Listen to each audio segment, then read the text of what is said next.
Dr. Decks here. Today we are running some wiring for some low voltage lighting in these docks, and then we're going to try to get the wire up towards the deck where we're going to need them for some stairs. We're going to be doing that. We're going to be adding some special blocking into the deck and prepping the deck for some waterproof bladders. So if you like what you see today, don't forget to click that subscribe button and hit the bell icon, and hit that bell icon, and hit that bell icon, and hit that bell icon if you want to be notified every time we're putting out fresh content. And while I have your attention, please don't forget to check out Dr. Decks Masterclass, Volume 1 of deckboard bending. It's available now through drdecks.com or drdexmasterclass.com. Okay, so we're just starting with getting some wire ran. Let's take a look at that, and then you can see how we're going to start installing the lights in this dock. All right, so the first thing we have to do when we run lighting is run some low voltage wire. This is a 12-2 low voltage landscape wire, 12 gauge, 2-strand. It doesn't really matter polarity on this stuff. I usually try to wire everything to a plus and a minus. Usually one side of the wire has a headbanger on it. But you can see the writing right here. So I usually act like that's my plus side unless it says has a minus on it somewhere, but let me see if I can read this. Oh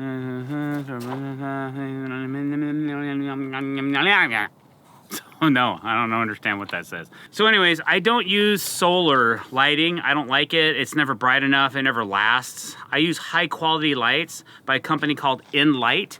And for this project, we're using the special Dr. Decks bezel. It's a black bezel that has my logo on it. Pretty cool, right? So we have to run the wire, and the lake is filling up now. On Monday, all of those posts that are out in the water were dry. So we don't have much time left before this thing fills full of water. And while you were away, we also finished installing these jet ski docks. So as the lake comes up and rises up, then the jet ski docks will be floating and they're good to go. So those things are finished. We want to get this wire ran because we're going to be underwater in a few days, or a few weeks for sure. So anyways, we're going to get that, and then we can start cranking back on our deck project.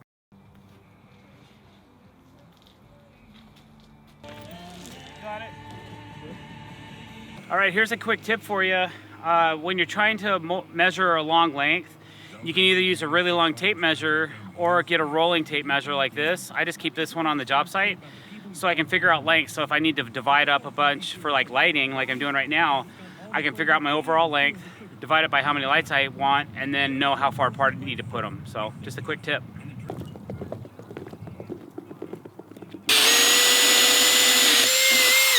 All right, so we have our rough-in wire done. We still have to staple it up underneath this dock, but we have identified all of the locations for the lights on the dock, and I'm drawing a line where I want them done, and then Nazi's coming out. And InLight sells this really cool Forstner bit. It's a very trick bit, German-made, high quality, makes a really clean cut in the decking, and then we're punching these holes. So now once our lights arrive, we'll be able to drop them in, install them, pound them in, hook them up, and then this side will be done.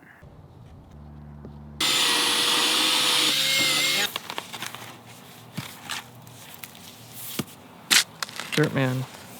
Dirtman? Yes. Should have changed my Instagram handle. Dirtman. I like that.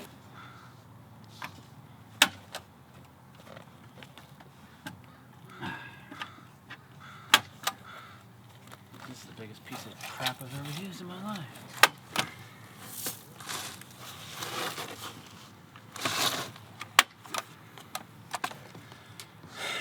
This thing is a piece of junk.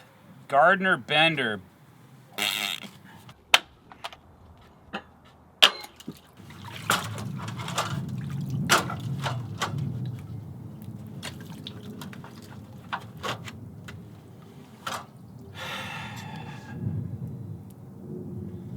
Things you do for your clients.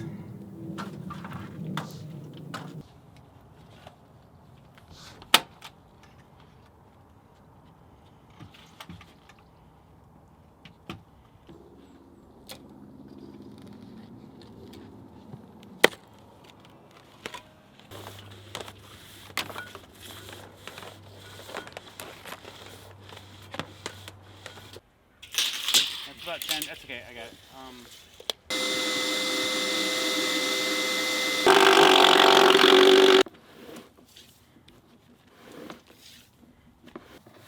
Why so much wire? I had to run extra line of wire because I don't like splices, and I have to run this line all the way up to the deck. So it's got to go from that dock to this dock, all the way to the deck, and then I can have a splice there. So I'm hoping I make it with this amount of line, and that's why I'm just running so much wire. Does that need to be buried usually? I think it should.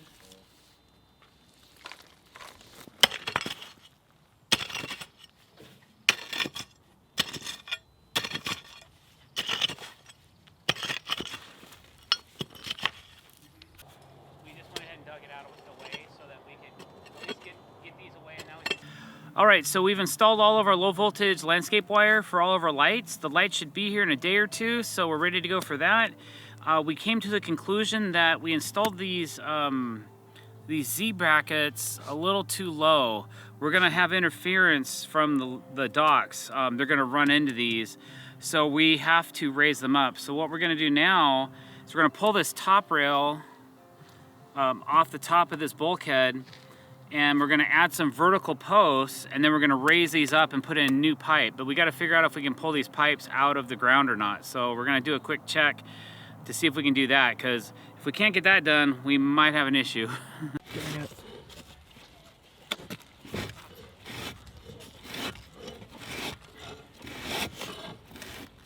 Pull.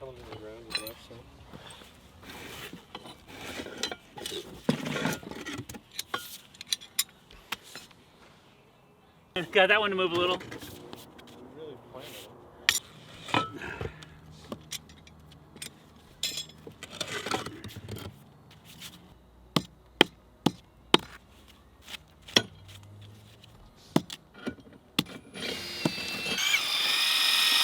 Looks like somebody already did. Well, I'm doing. I'm trying to find the bolts that are holding these railroad ties into this bulkhead here, but it's proven hard to find because it's so overgrown and rotted that everything looks like a bolt, and then when you hit it, it does a nice little splash up in your face. Love it. And I'm channeling my inner Andy.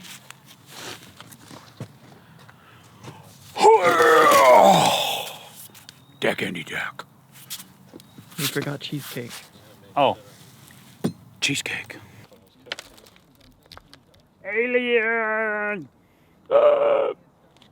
Alright guys, thanks for watching. I really appreciate it. If you like what you saw or you learned a little something today, please click that subscribe button. Don't forget to hit the bell icon if you want to be notified every time we put out fresh content. And for those of you who want to learn how to bend deck boards, don't forget to check out Dr. Deck's Masterclass, available at drdecks.com or drdexmasterclass.com. Thank you very much. Thanks for watching. Have a great day.